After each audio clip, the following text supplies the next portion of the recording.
Thank you for participating in the 9th Annual Black Star Film Festival. We would like to thank our funders and individual donors, as well as our network of producing and community partners. This panel is supported in part by the International Documentary Association and Catapult Film Fund. The runtime for this panel is 60 minutes, including audience Q&A. So please leave your questions in the comments and we'll do our best to engage them. Please follow us on all social media platforms at Black Star Fest and use the hashtags BSFF20 and BlackStar20SoLit. We hope you have a wonderful time during the 2020 Black Star Film Festival.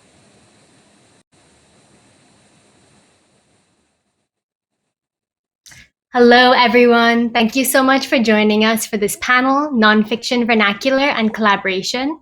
I'm Farah, the panel producer, and it's my absolute pleasure to briefly introduce the folks participating in this conversation. Our moderator, Jeanelle Augustin, is a Haitian-American film programmer and curator excited by the emergent strategies and creative solutions through which artists disrupt style and form and world make in their work. We're also joined by Amir George, frequent collaborator of Jeanelle's and filmmaker and curator based in Chicago.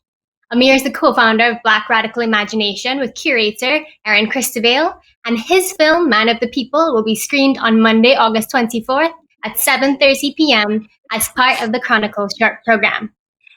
We're thrilled to have Lyric R. Cabral join us again this year. Lyric is an award-winning artist and nonfiction filmmaker based in Los Angeles who explores themes of state violence, citizenship, trust, and affect in their work.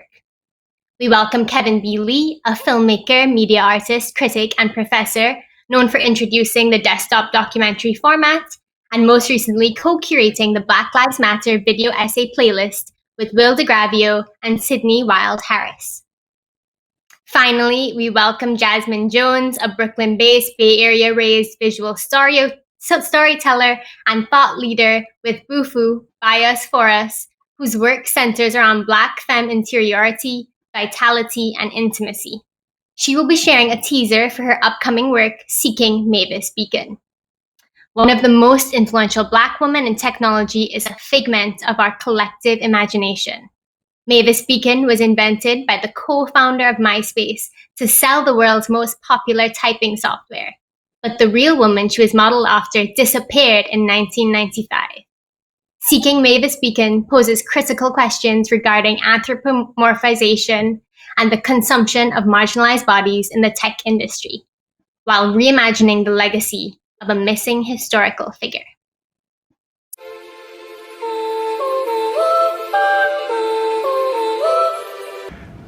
It's interesting that when I talk to friends in Silicon Valley, they're really smart people who work really hard here and are passionate about what they do.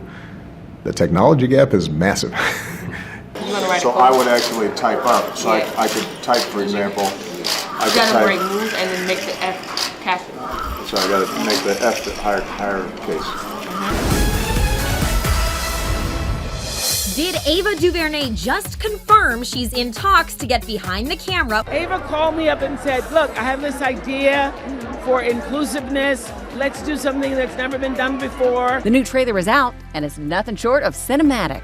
Mavis Beacon, arguably the most memorable typist of all time. Ava directed the two-night premiere. That woman's voice and that point of view is something that I had to have. That's partially some of the reasons that I choose certain things, is being able to create that representation is really powerful.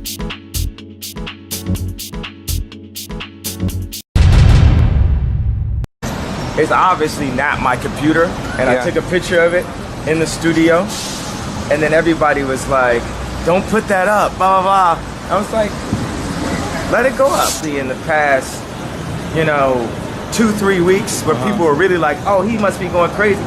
It's so funny is all people got was truth. So if someone is considered to be crazy for telling the truth or their truth over and over and over, what are we dealing with the rest of the time? What are we being fed the rest of the time? I don't know what's reality, but I assure you, I'm as real as anything, or any person. While Renee effectively disappeared by 1990 after moving back to the Caribbean, her character, Mavis Beacon, went on to become an internationally known star of sorts.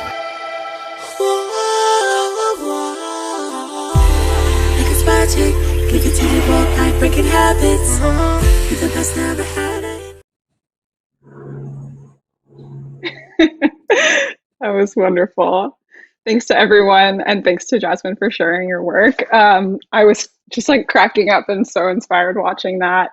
It was so interesting to see also the range of material that you pulled for this teaser. We have the Watermelon Woman, we have TMZ, we have all kinds of Black news. I'm really excited to sort of share this and kick off this conversation, sort of like how creatively we can use the archive, how we can repurpose material for our own benefit or aims. And it's just really exciting to see this work enter the world. So thank you for sharing. I'm Jeanelle. I'll be moderating this panel. I am a programmer at True False Film Festival and Camden Film Festival. And I also serve as the film officer at Doc Society.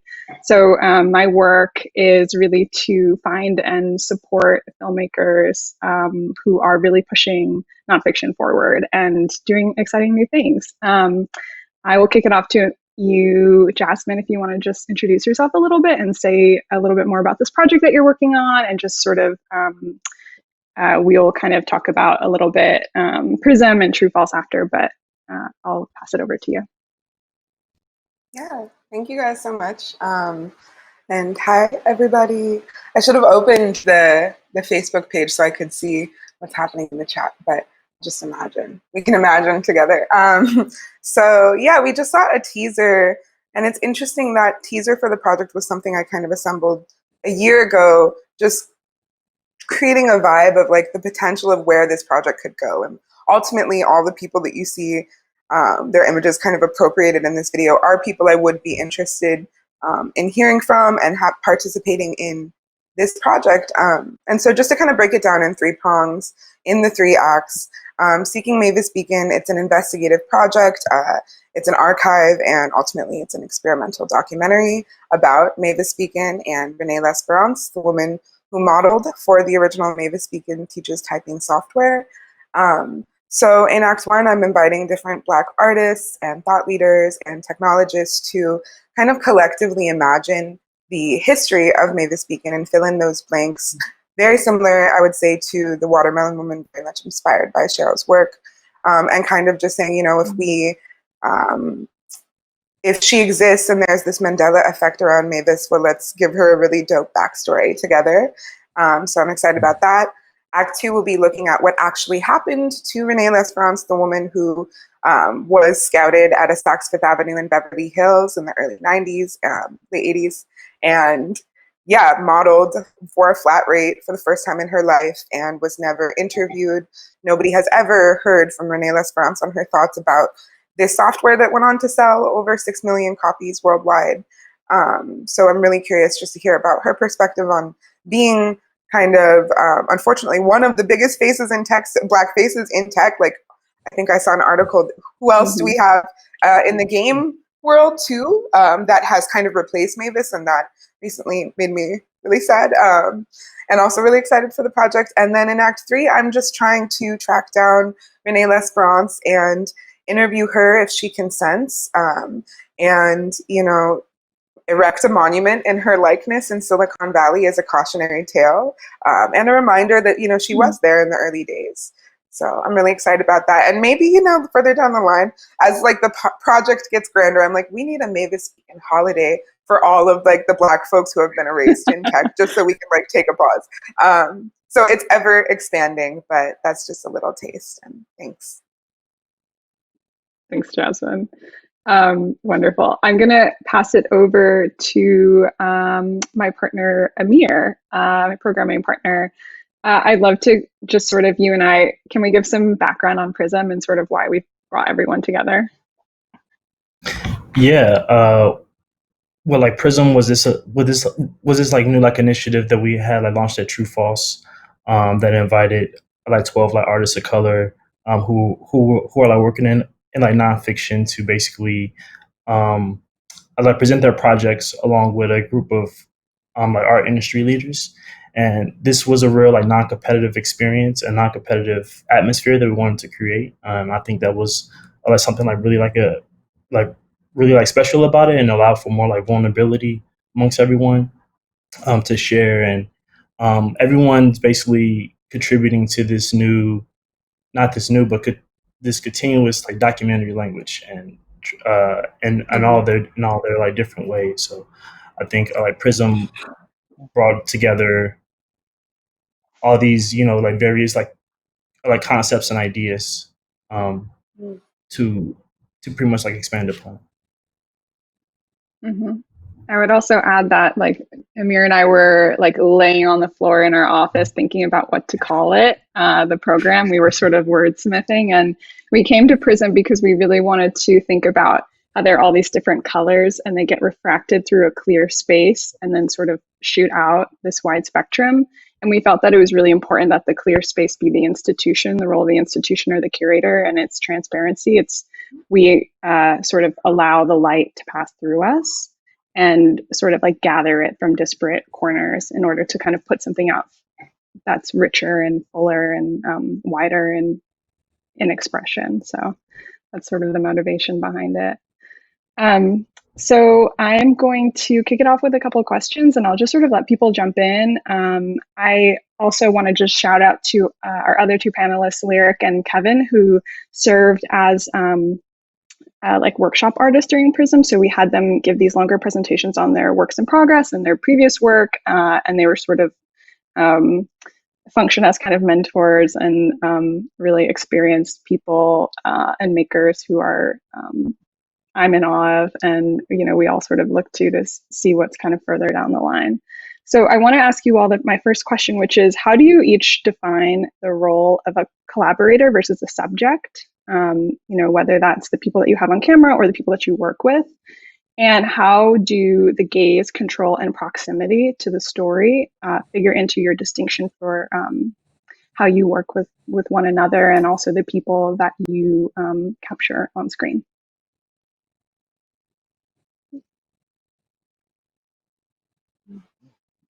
Kevin, I know that you work in sort of relation with Chloe, but also that you use a lot of found footage. Do you want to respond to the question at all? Sure, happy to. Yeah, so thank you very much, Jeanelle. And right, so I was just kind of listening just now to you and Amir talking about the Prism workshop, and I feel like I need to acknowledge that and my participation in that, because that event at the True False Film Festival back in March was very important and very catalytic for me in thinking about this question of collaboration and who your work is for and who does it involve and what are the terms of that involvement. So I think as Farah said in the intro, I'm known for doing this form of documentary filmmaking, what we can call desktop documentary. A lot of my recent work involves online interfaces and telling the story on my desktop and the kind of resources I'm able to encounter and mobilize just through the laptop interface. And I personally find this to be very exciting from an aesthetic standpoint, but also very empowering and disruptive from a kind of hacking the the filmmaking infrastructure standpoint as well. Yeah, but this kind of work, for the most part, because I theoretically don't need anybody to do it. I just need my laptop and I need the internet. It is, maybe a little too empowering in that sense. So the question of, who do my investigations engage with and in what way has become more and more of a pertinent question for me to think about critically. I come from a background that's more like Frankfurt School cultural theory, which is very much prizing the value of alienation, of kind of stepping away from the community, like kind of judging hard, like, what are you all doing? So, the desktop has really helped fuel that. And so the current project I'm doing with Chloe Galliber-Lene, which was really like the first real collaboration I've had, because she's a fellow desktop documentarian. And so we thought, okay, what happens if we can combine our desktop forces together? We've both been interested in the effects of what's described as terrorist media and the effects of media terrorism. How has the experience of online media succumbed to these sort of negative, terroristic, affective states in just the last several years? So we've been looking at media that's come from the Islamic State, the former Islamic State. It's a project called Bottled Songs, and it was very much kind of trying to find analytic vantage points where we could kind of use our film critical backgrounds to dissect and understand these videos. Then I came to Prism back in March. I was invited I think in the context as being a filmmaker of color and having this desktop documentary, method. And I bonded really hard with Jasmine during this because I really see a creative soulmate who knows how to mobilize the internet for her creative and investigative practice. So, the thing that I felt alienated from was that I was surrounded by filmmakers who were very much doing work in the service of a community they had identified with, that they wanted to uphold, to elevate, to celebrate. And here I am doing this, kind of critical investigation of media coming from a group that I did not identify with. And then having some very meaningful conversations that made me question what were the implications of this. I remember having a really, really good talk with Lyric about what it meant to be dealing with media that, has been associated with Muslim communities and Muslim people, and what is my responsibility in mediating the perception or the associations of this media with the people that it gets attached to. And I'll be totally honest, like I had not given due consideration to those questions, and just being immersed in people who were deeply invested in this question of community really challenged my own kind of like how I orient myself. So since that time, I've really, tried to bring that question of community and really feeling like I am working and collaborating with people towards a goal of building up. So shortly after the killing of George Floyd, I also come from a video essay background.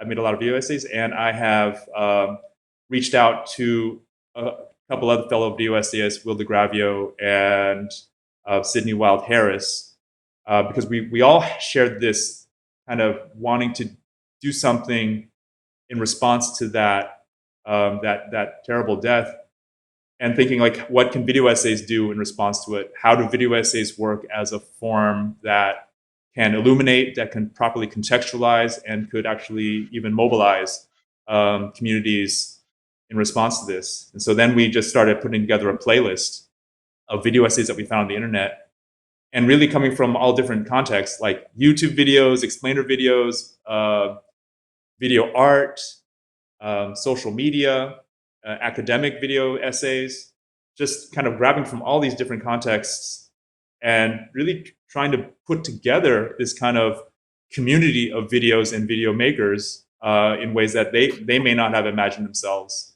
So that was a really great sort of counter experience to what I've been doing before, which was mostly kind of working in isolation in this kind of state of, digital empowerment. What I've realized is that digital empowerment only gets you so far, and one has to really think about the not just the aims, but the people, the bonds, and the communities that this empowerment is directed towards. Thank you. Lyric, I'm curious if you want to get into sort of the conversation about representation of Muslim communities, but also if you wouldn't mind speaking a little bit on sort of how you worked in Ferguson with the found footage from the events that took place there, as well as how you kind of keep those relationships alive. Kevin, I really appreciate you talking about like questioning yourself and having a really reflexive process, not only in the fact that you're so alienated working on a desktop but that your collaborator was also like oceans away. But there's also this closeness in the sense that we all have access to the internet, but what we see is so algorithmic that we're not necessarily being presented with the same material all the time. So creating a playlist so that we actually can access these works that otherwise might be buried or, you know, really systematically like kept from us truly, was really thought provoking. So thank you. But yeah, Lyric, I'd love to hear about your process and sort of what you're up to now, and any sort of nuggets of wisdom you're willing to share with us. Sure. So I come from like an investigative journalism, photojournalism background, and I really believe in community collaboration. And I actually always work on projects that take at least 5 years. Unfortunately, my mind just works like best embedded in a longitudinal situation. So that being said, I've been working on a project in Ferguson since 2015. The project is looking at sort of the death of Mike Brown through the people who saw it, and looking at how that incident, which happened on August 9th, 2014, impacted their lives. And a big part of that work is sort of understanding how the community interpreted the event. And a lot of that was on video. Mike Brown was killed on a Saturday afternoon around 12 p.m. and there were he was killed in the middle of a community. And so there were just over 150 people out, enjoying their day up until the murder. And all of those people, well, the project sort of came from a question. We always see that Black people in particular in this country produce this photo evidence of police violence, but rarely does it lead to justice. And so the project came from that question, like how much video does it take to get a conviction? And actually in Ferguson, the video, like Darren Wilson did not have on a body camera. There is no video of Mike Brown being killed. So Ferguson presents almost the opposite challenge. Instead of that video, what does exist is people saying what they saw seconds after, right? So like eyewitness testimony exists, which is evidence. And so my role as a journalist sort of was coming into this community after the fact and sort of assessing my role. Could I even bring anything to this community and trauma? Like Kevin said, it was very much a deep project of self-reflection. Why am I here? Do I need to be here? And these were conversations that I engaged in with community members almost from the early days before I even agreed that I could start the project. Was, does the community need me? And I think that is, that is something that guides my work. Does the community need me? Does this story or what I'm attempting to do, does this journalism ultimately increase humanity, right? Because that is sort of is the root of my work. I think increasing humanity, because documentary is uniquely situated like art and commerce. And so when commerce becomes involved, that's why humanity is so important. Because if the humanity is sort of not at the center for me, then commerce will always be right there to dehumanize, right? And to like put people ultimately in a position of enslavement, because that's what capitalism does. So I know that sounds very dramatic, but these are sort of the things that, that I think about when working in a community, because people know that I'm creating a product, if that makes sense, that will be sold. And that's always part of the dialogue. So to combat that is always the strong question of humanity and like, what does the community need and how can this project be in service to the community? That's beautiful. Thank you. And I honestly don't think that's dramatic at all. I think that we all know that we're working within a business, and so much of this panel and the way that we've put together Prism is how can we take commerce not necessarily out of the room, but how can that come second, and how can we foreground the lived reality that we're all experiencing, and also realizing that documentary is itself like a market of reality, and that we all have the opportunity as artists and sort of makers to shape it to our own or to the community's benefit or disrepair. And that's sort of like where like the ethics come in and the collaboration and the accountability.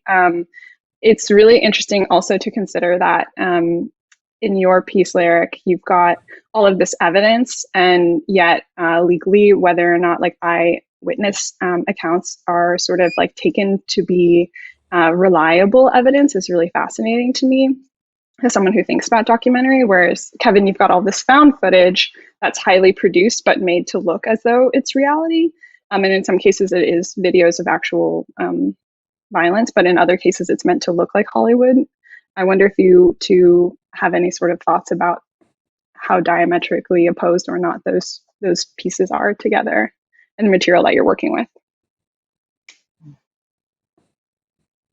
Well, I feel like those kind of perceptions of highly produced and just sort of like natural are just getting incredibly blurry.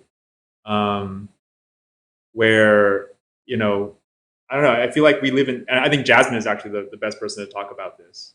You know, just being immersed in a digital media environment that is so plastic and so fluid.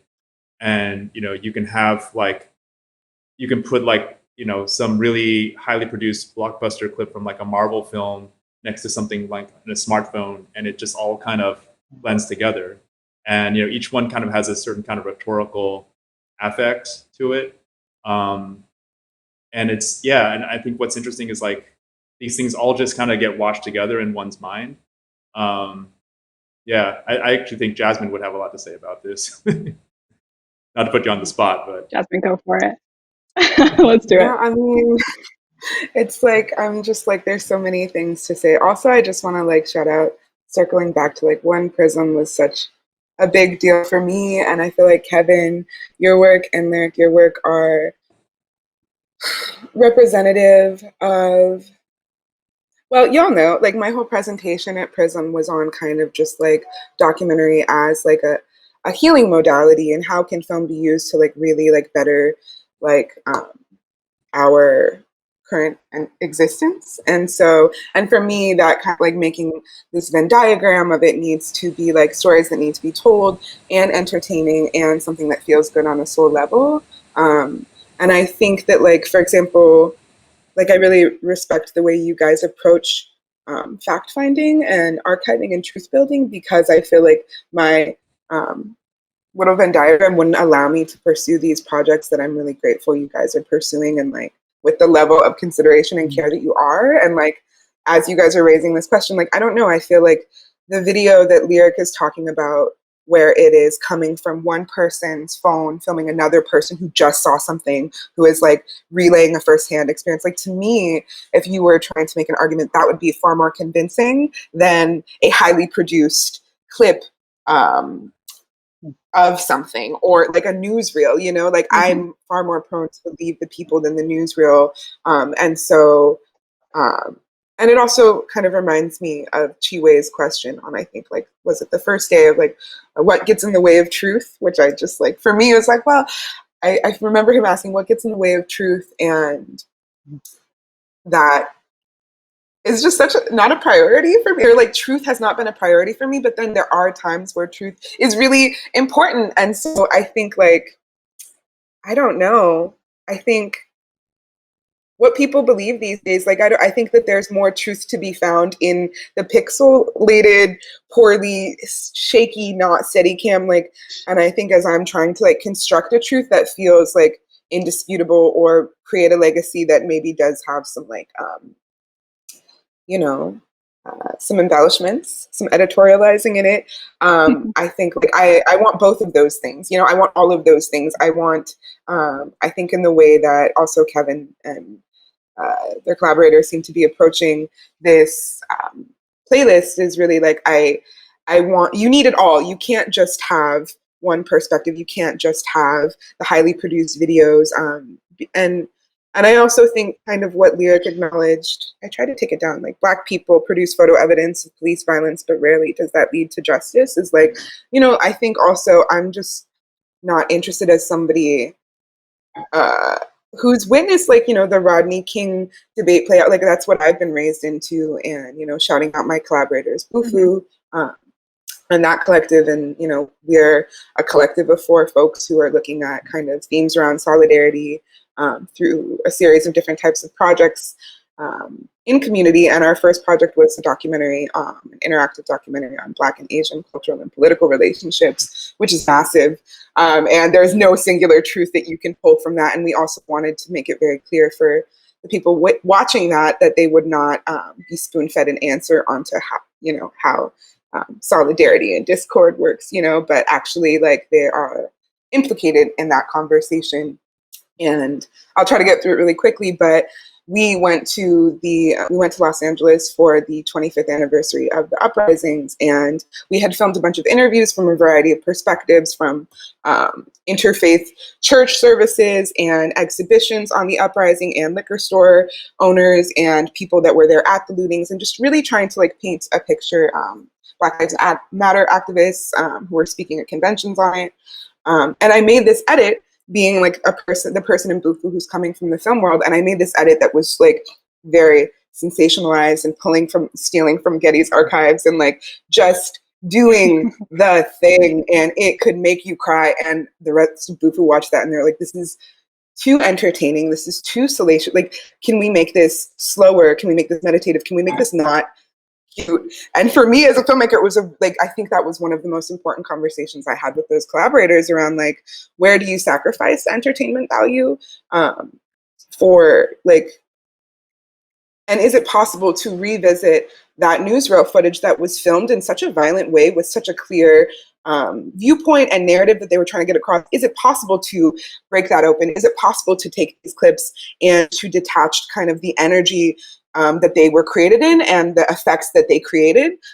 Because those are all very real things. And it's just interesting, ultimately, that edit that was very, that flashy edit of LA uprisings that was left on the editing room floor. And we have a cut that I feel good about and is definitely not as flashy. But recently I heard a podcast that was Latasha Harlins and Rodney King, and they pulled from Getty and they used the exact same clips I had used in the exact same order, and the way that it was edited to create the same impacts. Like, it was a podcast, but I knew the exact videos of the people's faces that they were showing.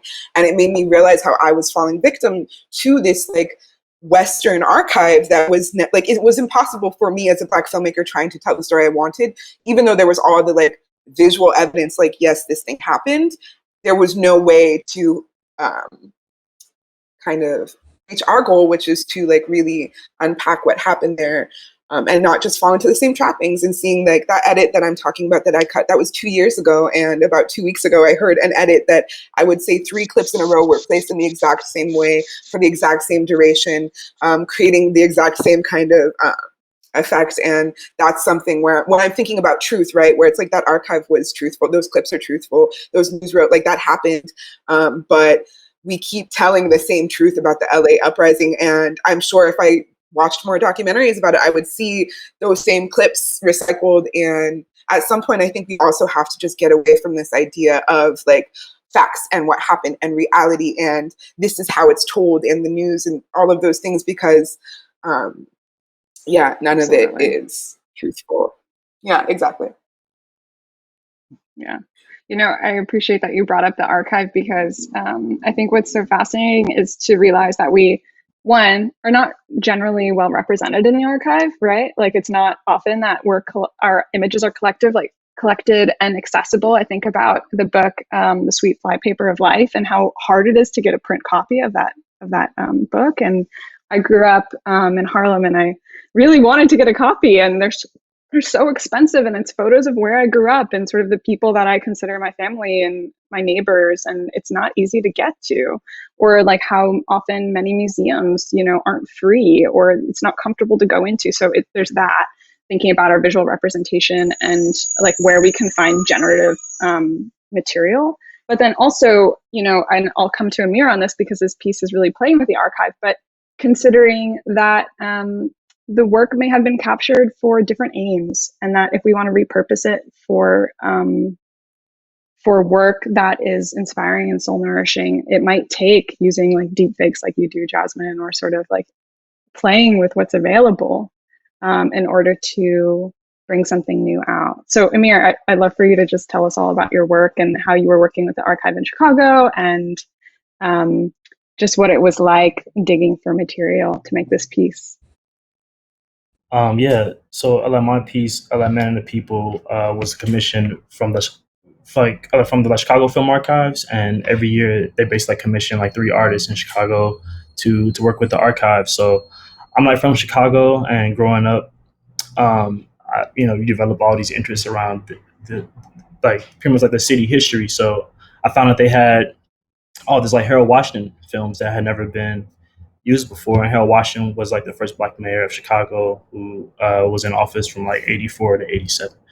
But he mysteriously died in office. And this is something that has been this conspiracy in my family for like years. So I really approached it with this like ancestral wisdom of thinking about these stories that I've heard growing up and what's in it. But also, as I started to dig into the archive, I found other things that were like happening behind the scenes, and those allow for other stories to also like emerge within the film. But I will also say, like, a lot of artists aren't given access to that archive, and a lot of Black artists aren't given access to the archive. And being Black and being like from Chicago is like, you know, like something like very important to me in the sense of the images that are in this archive and that people are able to like pull from and use. So it was really trying to I felt accountability to my ancestors in the sense of, you know, like telling this man's story. Also, there isn't a film about him at all. So it was also like, you know, like bringing that narrative to the forefront. Amir, I want to ask you a question about something we were talking about earlier, which was you found some footage by a filmmaker that wasn't aware that their work was in the archive. I found that totally fascinating. Could you speak more on that? Yeah, so this project was my second time working with the archive. So in the first time, I did a project where I was looking for more like tribal references and more like ritual aspects of it. So they just gave me everything they had, and they gave me this film called like The Art of Haiti. And they told me about a year or 2 years after the film was made that I could no longer show the film. And that was because a piece of the archive I used, the artist who made the original piece had found out that his film was in the archive and was not having it. And also like he didn't have a print himself, so he went into the archive and just, you know, like took his print back. And so basically the archive didn't want any like association with that film anymore. But that also affected, you know, how they like felt about my piece, because it was like, oh, well, you can't show your film because this isn't like associated with us anymore. So it's kind of odd. And I think it's why they gave me the opportunity to do the other film. Oh my God. I think that is so telling, and considering how work by artists of color is often extracted, and there's not often that communication, that relationship, that credit. Lyric, I want to jump back to you and just talk a little bit more about what it was like to work with so many people on the project that you're working on now, and sort of like how you give credit and what those relationships look like, and ways that there's sort of that emotional connection and trust established. How do you go about that in your work? Oh, that's a good question. I think particularly in the case of Ferguson, like that community was, well, first of all, I think citizen journalism was in a way furthered by the citizen journalists in Ferguson, because that was, like, I'm thinking back to Don Lemon reporting live. There were so many images and videos that were actually purchased from people in Ferguson to make the news. And in part, that's because, you know, the community blocked out the media. They knew they were qualified, capable people with iPads, 4K, that were able to capture the footage. So they effectively kept mainstream media out and recorded it themselves. You know, so this is sort of the self-determination that I stepped into. This is the mentality that people had. And so people knew the value of their videos. You know, some people have been abused, misused. ABC, NBC had gotten very low rates. So by the time I came a year later, people were almost, you know, holding on to their things. Why do you want it? How much are you willing to pay? And so going back to collaboration, you know, I have a very high budget for the citizen journalists, and I pay them as I would a DP, because ultimately they capture priceless footage it can't be repeated, you know. And so I think part of the collaboration, and even to bring these people to the industry at this level, you know, saying these people are DPs, because nobody knows these names, but they know the work because you've seen it on CNN. You know, and so it's almost like always trying to bridge this gap between, again, going back to commerce, like bringing people into the industry. These citizen journalists are beyond capable, you know, and in terms of the archive and the way I approached it, it was almost a forensic approach, because a lot of the videos had been seen, but the community itself had no concept of what they had recorded, right? Nobody had ever put, person A's video with person B. That person A was across the street, person B was on the porch. So it's almost like, using forensic techniques, because the Department of Justice and the FBI investigated the shooting, and they use forensic techniques, and they use these eyewitness statements as evidence. And so it's almost using the same protocols, the same methods of investigation to just piece together what happened without judgment. If you said this happened, it happened. Let's just get a record, almost like a 360. Yes, and forensic architecture is the best way that I could explain it. And that's why actually I think a lot of people who had never released their videos sort of gave them to me, because that's all I said is I just want to put it with this person's video because I saw you in their video and I know you have it. I saw you with your phone up. And it was these types of conversations. Literally, let's just create the community narrative. Once it's created, we'll see what happened. We'll talk about it. And that's literally, that conversation is what enabled people to give me their videos. And to date, I am actually still forming the record, if that makes sense, of what happened. The case itself, these videos are almost coming back into prominence because of the current climate. The case is sort of I'm not going to say reopened, but the videos are now under legal scrutiny again. And so it is this sort of forensic process based on community trust is very important. Thank you. I find that so fascinating because just that you bringing forensic architecture, and for those who aren't familiar with their practice, I mean it's just like this very well supported institution within Goldsmiths University in London, and it's like a whole team of researchers who are just like grabbing videos and creating these incredible like 3D models to show how like violent incidents and all kinds of moments of injustice unfolded.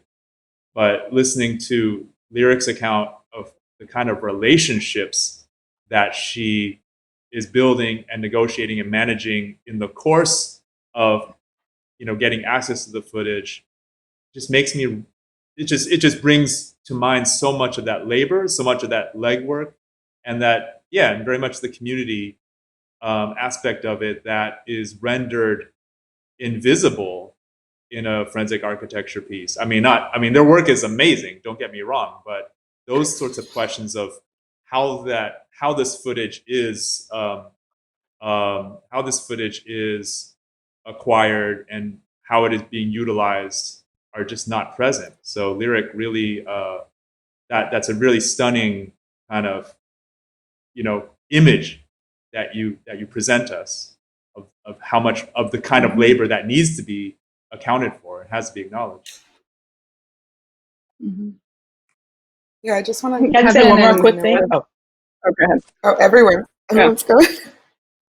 Oh, just really quick, something that I realized, because I worked in national security for a very long time, and I had to realize that elicitation is the thing, meaning I, as a journalist, know how to get you to talk, right? Does that make sense? And so I try to be more transparent and not use these things. Does that make sense? Like not be manipulative when I come in a community. Manipulative and asking, like, for instance, an elicitation technique is like, oh, I saw your video on CNN. It really, really impressed me. Do you see what I mean? That's like a little bit manipulative. Like, there are definitely ways that you can't, like, let's say somebody shows me a video and they say, I recorded this on an iPad. And I'm like, wow, I have an iPad too. That's my favorite form of recording. That's a way to endear me to the person and have the person, so I just try not to move like that. I'm very, and it never occurred to me before, but now it's something that I'm very intentional about when I move in communities and understanding the dynamics of power. When you come in as an outside journalist or someone who's not from a community with access to create a product, with the ability to elevate people or to bring their stories to a wider audience, there's a lot of manipulation that can happen. And I just try to, from the initial stages of conversations with community, try to eliminate that within myself and just, always move from an honest place.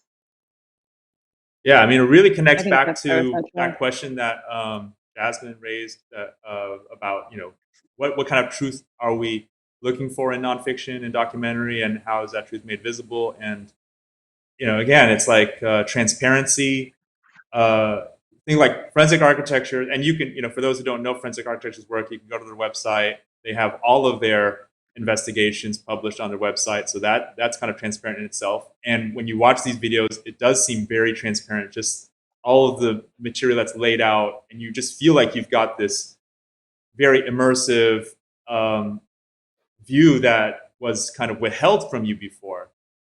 And yet, you know, what Lyric is describing, it's a whole other layer of transparency. So really, like, you know, what kind of transparency can we even imagine that we need to see? And we just cannot even take those things for granted. Right. And I think it's also really crucial to consider like the difference between transparency, facts, nonfiction, and fiction. Like I'm very curious about the artistic liberties that we take in order to tell a more crucial and sort of more real truth, if that makes sense. Because watching something on CNN is not the same as experiencing it. It doesn't matter whether or not you have footage. Like you have that knowingness that is very different than experiencing an event through another medium or another lens. And Jasmine, you take creative liberties in your work. Amir, you've taken creative liberties. And every time that there's a cut, it's a creative liberty.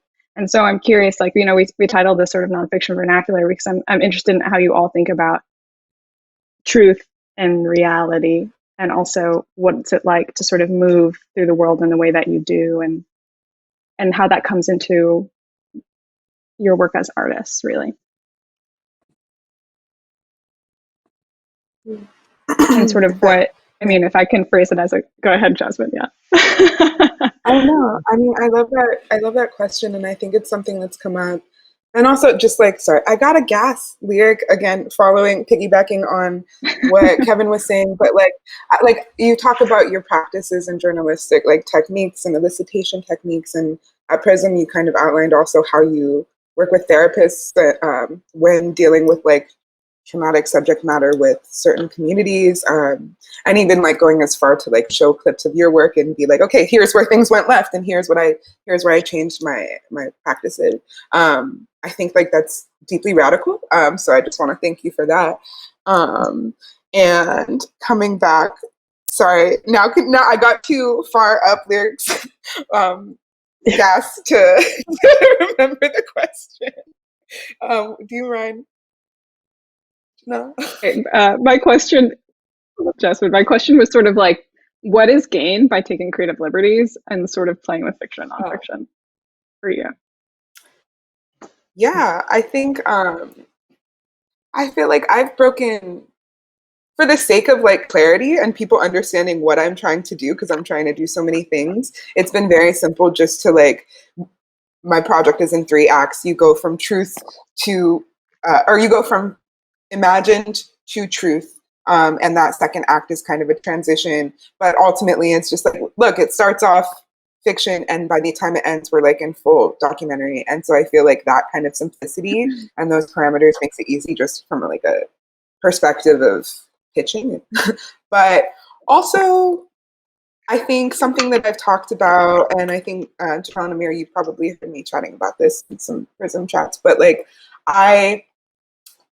unlike the Watermelon Woman, which I'm incredibly inspired by, like Mavis Beacon, though she is kind of like a fictional character, the person that she's based on is a true person. And so I feel I have certain liberties, but if I am able to get in touch with Renee Lesperance, who is the person that I'm really trying to track down who modeled this Mavis, she might have some very strong opinions about the history that I create.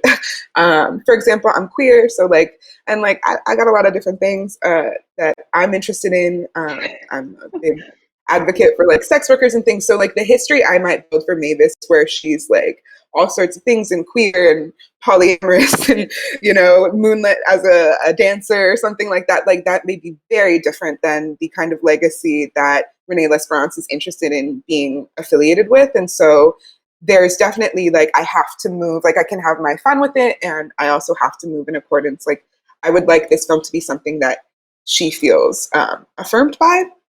And ultimately, I think the fact that she is such a recognizable figure, but there's not a quote from her, indicates that there's some trauma that happened there. And even in just like, I'm going off of 3 articles with the founders of the software, and in reading between the lines, and like, I think in one article, they said they did another photo shoot with her in 5 years after the software came out, and that's something I took to believe. And then recently I'm looking at the photos where it's like, there's no other photos of her. They photoshopped this. Like, so I'm catching certain mistruths in it where it's like, hold on, there's 2 photos of her and those are the original photos. So if you said that you did this, maybe like they're covering up things, or anyway, there's an actual truth here that I do think is important to get to. And then there's like the imagined, and that's kind of the embellishment. But I do want it to be something that is respectful and it doesn't create more harm for somebody who ultimately their image has been used, and I have no idea how they feel about that. So I'm thinking about the kind of images and representation I need to see and want to see as a person who is not often reflected in mainstream media, but I'm also thinking about how do you do right by a real person who might have different worldviews than me. Yeah, Kevin, your work, I'm just thinking about this one moment where you were looking at this transition in bottled songs. I think it was like a fire effect or some sort of flame effect. Do you want to talk about how you do sort of like the reverse of what Jasmine's doing and sort of investigate those moments? Right. So yeah, I was really just trying to find a way to even watch an ISIS video. And this might kind of reveal certain issues about fragility that, I can to some extent acknowledge. But yeah, just trying to find a way to, not succumb to the video, not kind of succumb to its traumatic effects. And I used all kinds of analytical approaches, like just counting the shots, just really trying to render it into data that could then be analyzed and then kind of just see how this work was put together. And so by focusing less on the images and more on the construction of the video, I then kind of noticed transition effects like cuts, fades, wipes, those sort of things. And yeah, there was this one particular transition I kept seeing, which was this sort of blinking effect of like the shutters going down, like almost like eyelids. And I just kind of put them all together. And then it was really like watching through a subject within like an Islamic State militant, just like, blinking and being inside this battle, which was just, and almost had this kind of hypnotic effect as well, just the way that the blinking effect just kind of creates this lulling rhythm. And then it just kind of got me thinking about the empathy effects of filmmaking. It was Roger Ebert who once said that cinema is the ultimate machine for creating empathy. As if this in itself was like an absolute good. But then it's a question of, empathy to what end? Empathy can go in any kind of direction and be can utilized for any purpose. And so that was really what I was trying to bring out, was the question of how these things, even like these affective forms of rhetoric, get instrumentalized and even get weaponized.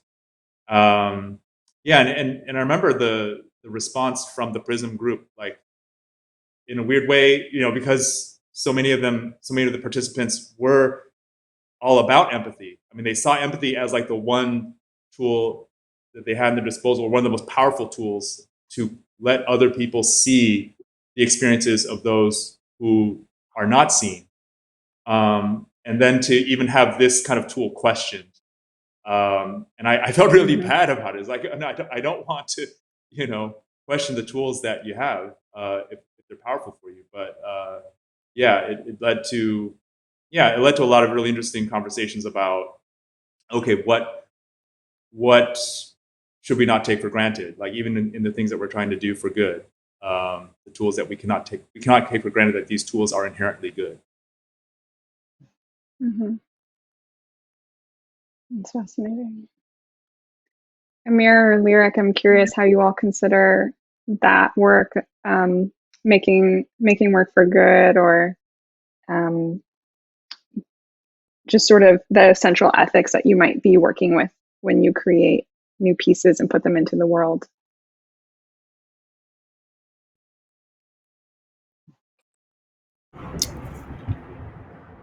You asked about you said like making the work for good, or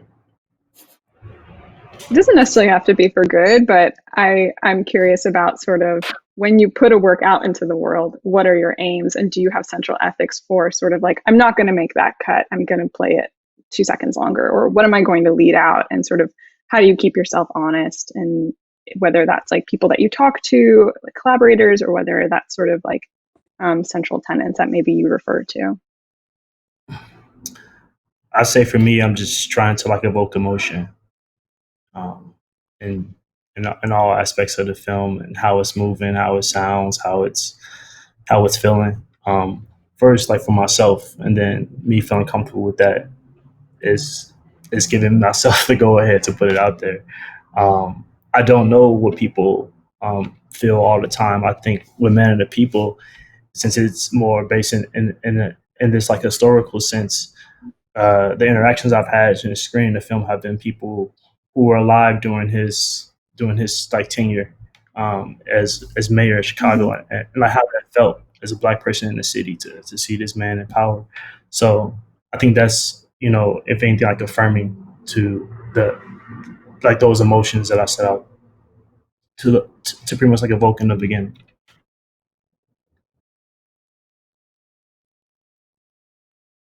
Yeah. And Lyric, are there any sort of organizing principles that you use in your work, whether that's photography or journalism? You spoke a little bit about methods that you choose to use or not use, but if there are any others, or sort of like when you know that a work is finished, or that you know that you have really done your due diligence when you come into a community or work with a family? That's the hard one. I just more and more increasingly these days, I'm just focusing on healing. Like I'm thinking of the film as a frequency. The audience comes in at the beginning, they're at this emotional space, they're feeling this way, they probably don't care, and building toward just elevating that frequency, right? Instead of thinking, what can people learn? I want you to really feel differently. I want you to emote differently when you leave the film. So it's more thinking about, and it sounds very esoteric, but these type of tools, like what impacts someone's emotion? What are things that can subvert your actual psychology, the way you actually think? How can I de-pattern you through this film? So those are sort of things I'm thinking about now increasingly, is like how to de-pattern people, because how can this film shape your assumptions?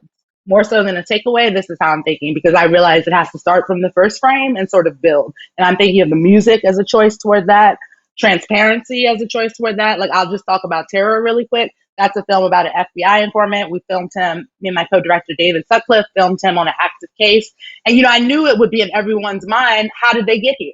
And arguably if that question wasn't answered in an honest way, you probably wouldn't get through the movie. So it's kind of understanding at a fundamental level, what do people need to know for this to make sense, right? Or like, what would trip you up from just being in this experience fully?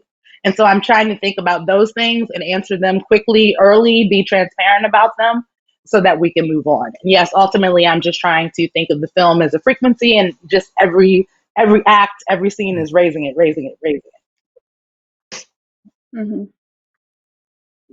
Yeah, do other people have responses to that sort of metaphor for film and a viewing experience?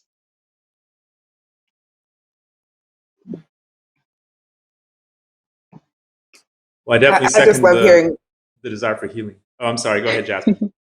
Oh no, I was just gonna quote Lyric be dropping the bombs. How to de-pattern people. How can this film shape your assumption? Like, in terms of like, I do feel like there's kind of, I don't know, it's just a refreshing. I feel like we've all spent a lot of time considering empathy and like, how do you evoke empathy, and it's like, is empathy a feeling that actually activates action? Like, what does empathy lead to?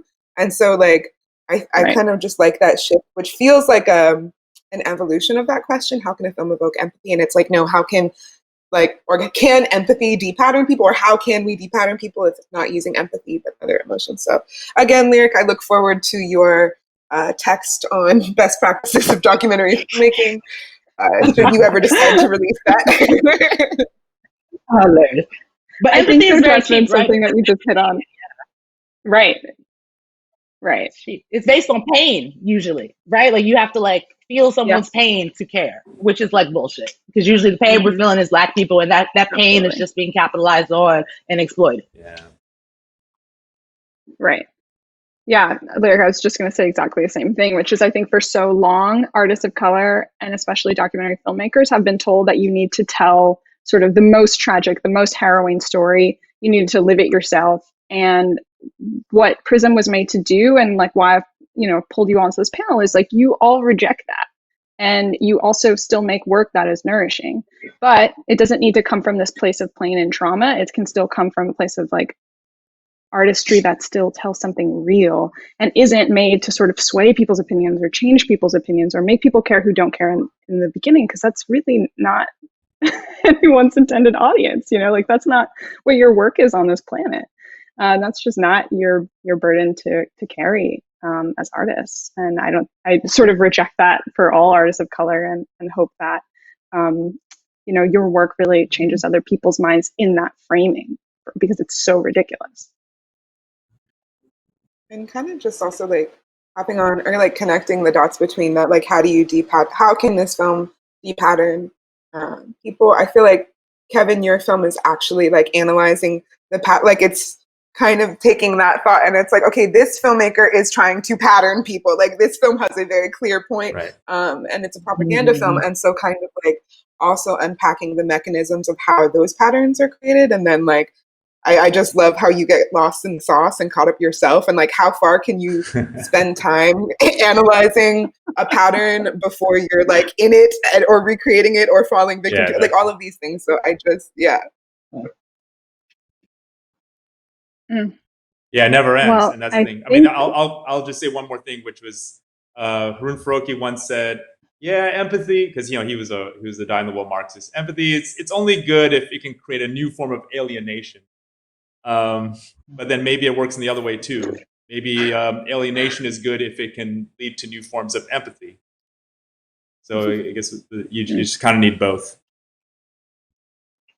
All right, do we have to end it there?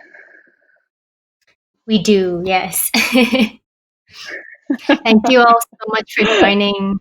Thank you to Jeanelle, to Amir, Lyric, Kevin, Jasmine. We really appreciate it. Our next panel will start at 4 p.m. It's documentary At the End of the World. We look forward to seeing you there. Take care, y'all. Sending lots of virtual love. Thank you.